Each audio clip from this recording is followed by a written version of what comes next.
Today's guest has tourism in her blood. If you are thinking about a trip to Connemara in the far west of Galway, you need to hear more about this born and bred Galway girl.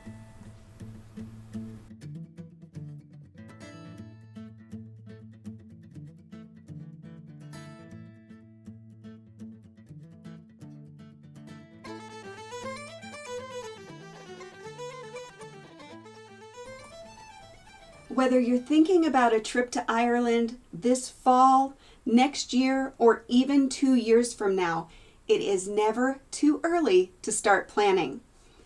My new Ireland Vacation Planner and Journal follows the exact steps that I use to plan my own Ireland travel and tours.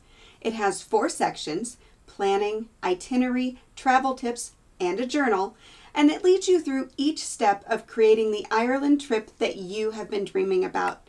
You'll find easy-to-use worksheets, loads of advice, and fun journaling prompts to help you remember your magical Ireland vacation. You can get the journal and learn more at irelandfamilyvacations.com/Ireland Planner and use code PODCAST10 to save 10%.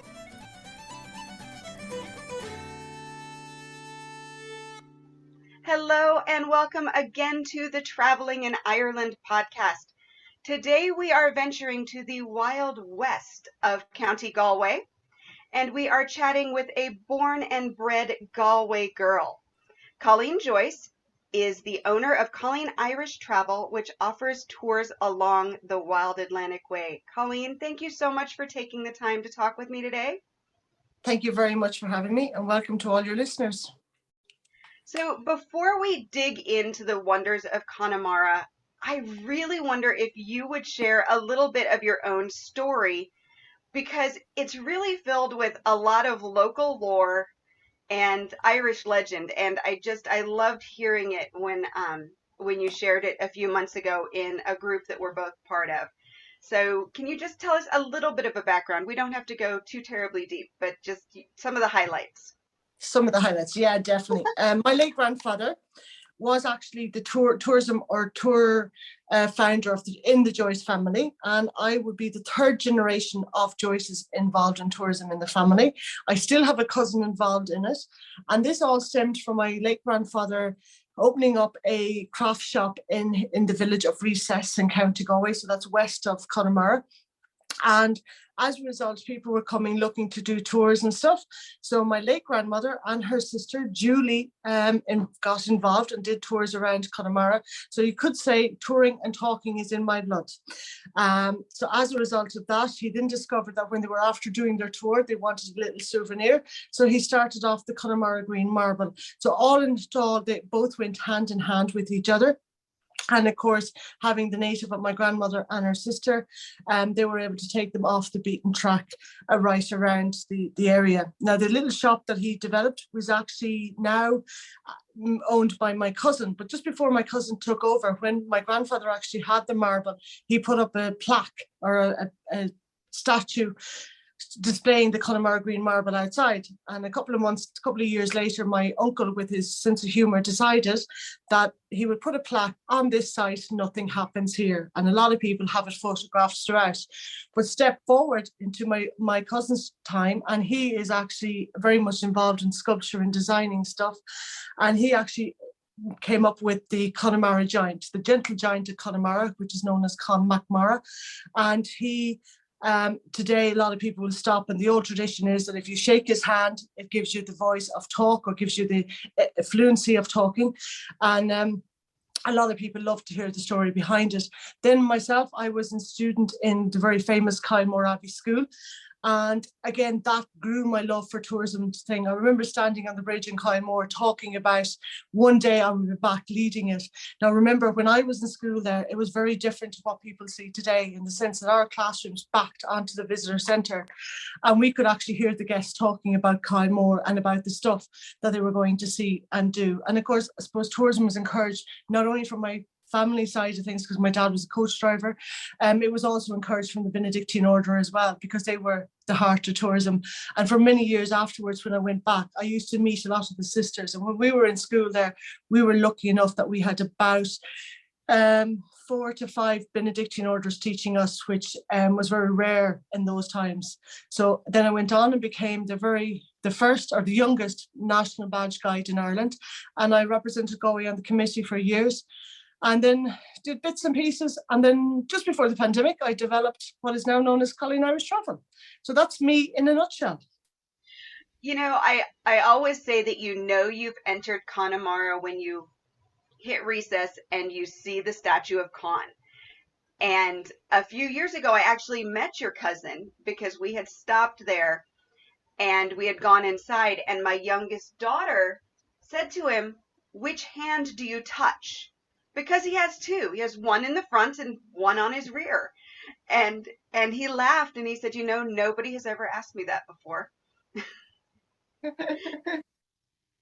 That's kind of when I know we've entered Connemara. So it definitely is. A lot of people say that Mam Cross is the entrance into Connemara, but I always am biased and say that Recess is, because that's my ancestral home and that's where it all started for me anyway.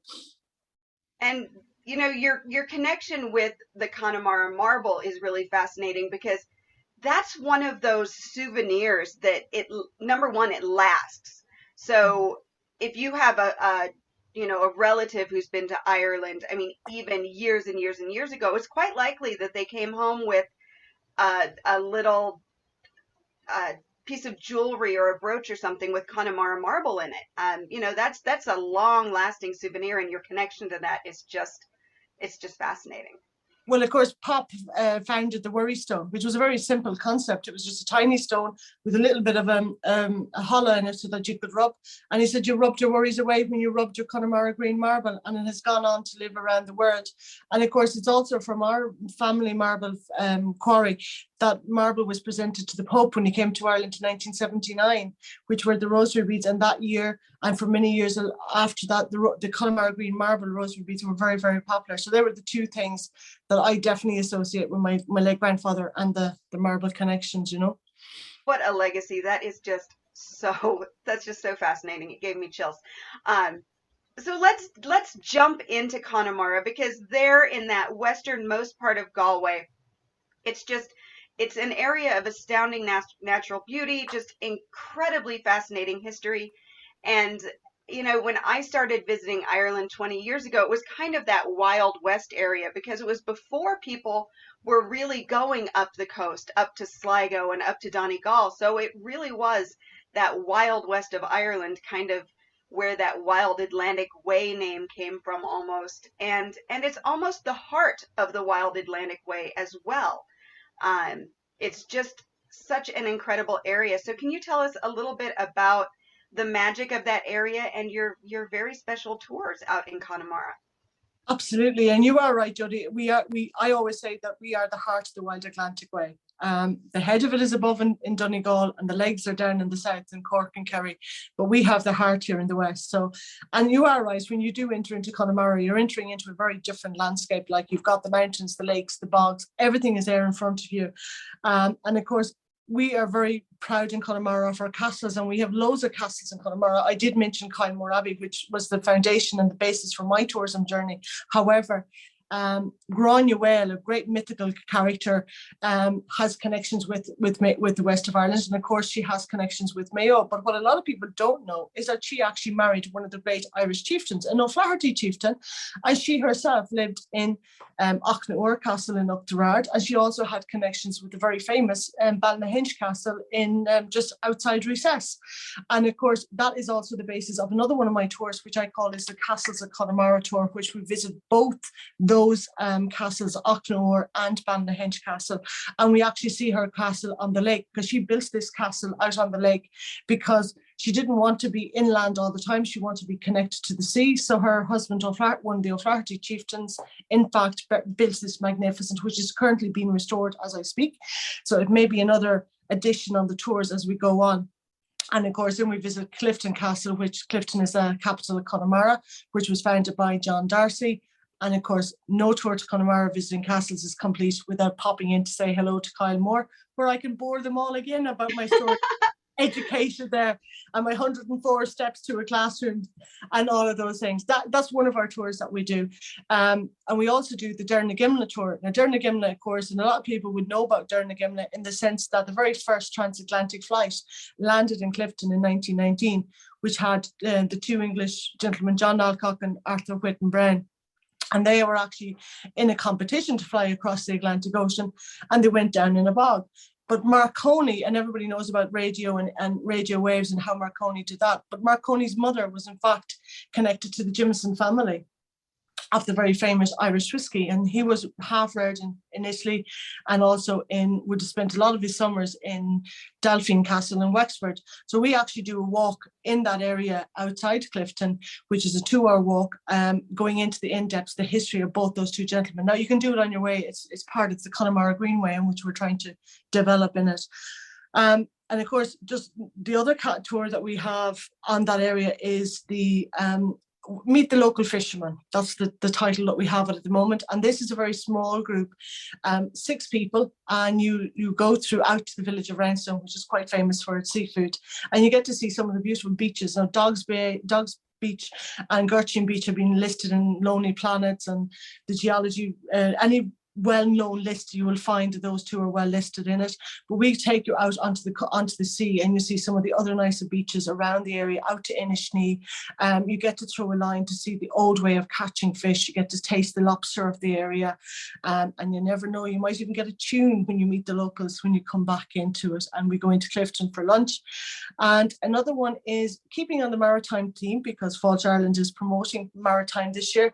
We do the seaweed factory down in Rossaville, and we travel up to the coast through the glaciated mountains and into we visit Clifton again, and then we go to a place where they do the oysters in Balnakill Bay, which is not a million miles from where I actually grew up. And you hear the story about the oysters being farmed and the connection with the oysters. And we travel through the Mam Turks back to Galway City for later in the evening. So they're the 4 tours that we do.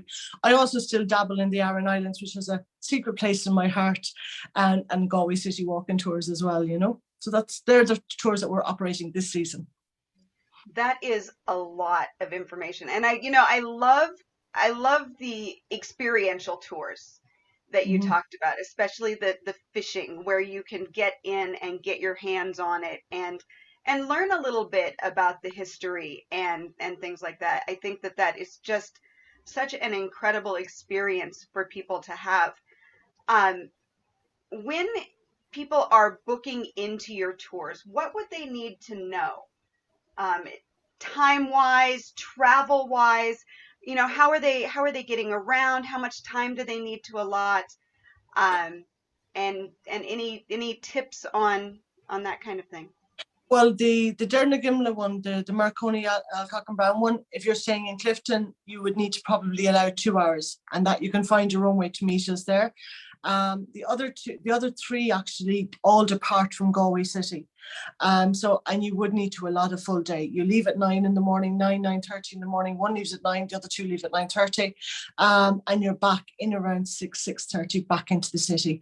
All you need to do is have your proper rain gear and a mobile phone or a camera to take the beautiful scenery that you're going to see, and we will take care of the rest for you. Oh, those are just extraordinary full day excursions. And I really think that you're offering not just an overview, because there are so many tours that give like an overview of Connemara. And I love the fact that you're taking these very special things about the area and really just diving deeply into those. I think that just takes your tours to another level. Yeah, we're taking, when I set this up, I initially went off and I deliberately done it, that we wouldn't be going to the main tourist attractions, that we would actually go further into it, and you get to meet the locals. Like, I am a local guide. I'm born and bred in Connemara. There's nothing I don't know. There isn't a stone or a blade of grass in this area that I can't tell you about. I would know about it. And that is why we want to do it a different way. Show the other part of it. Yes, Roundstone is very famous. It's famous for its seafood. But it's also this part of going out in a boat, you get to see another dimension to the area and stuff like that. And of course, Ballynahinch, quite famous for the Indian cricket player. Don't forget the RSPCA was founded out there by a man called one of the Martin family, Richard Barton, who actually gave away his wealth and ended up setting up the Royal Society to Prevention to Cruelty, which is world famous right around the world at this stage. And a lot of people don't know that founded here in the heart of Connemara. So fascinating. My goodness. And I know there's just so much information. We could literally talk for an hour about all there is to see and do out in Connemara. So when people are visiting out toward, so Galway City, Clifton, you're going to be able to catch the tours in both places or get to one of them. So how can they book into your experiences, and where can they follow you for more inspiration and information? Well, of course, I'm on, my website is ColleenIrishTravel.com, and you can email me or contact me through that. I'm on Instagram at Colleen Irish Travel. I'm on Twitter at Colleen Travel 1, and Facebook is Wild Atlantic Way Galway, but mostly Colleen Irish Travel will find me anywhere.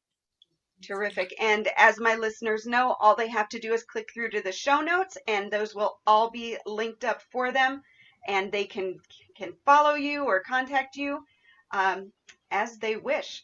So before we go, I'm gonna kind of put you on the spot, because we've covered quite a bit in Connemara, and I know there's so much more. So if people are visiting County Galway and they're going to head out into Connemara, what are 3 spots in the area that you recommend visitors really try not to miss?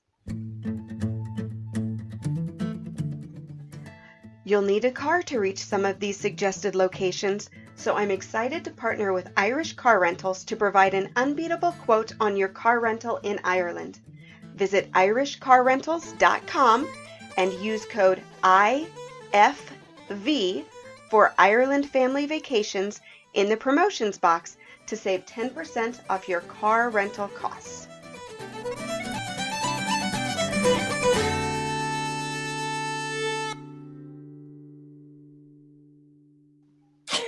Now you're putting me on the spot, Jody. I know, that's a hard one. I know.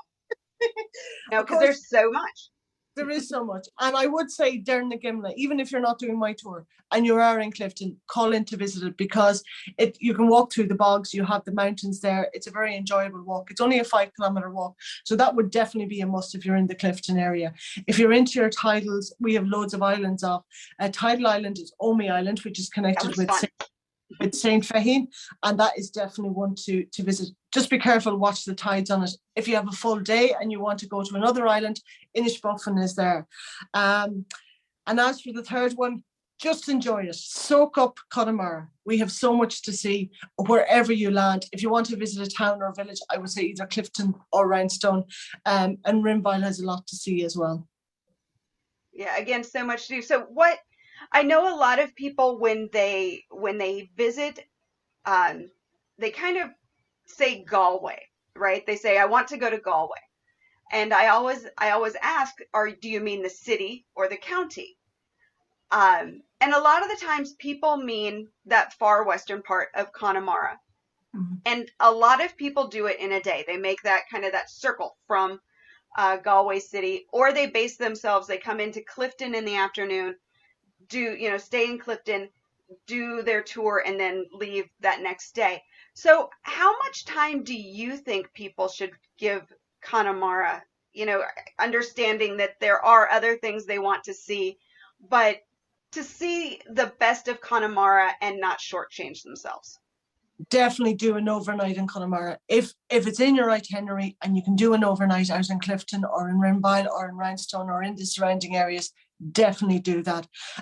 If not, there's plenty of day trips out of Connemara, out of Galway City to do Connemara, but that's only giving you a snapshot. So if you're staying in Connemara, Galway City, do an overnight in, give a day to Connemara. If not, try and stay in Clifton.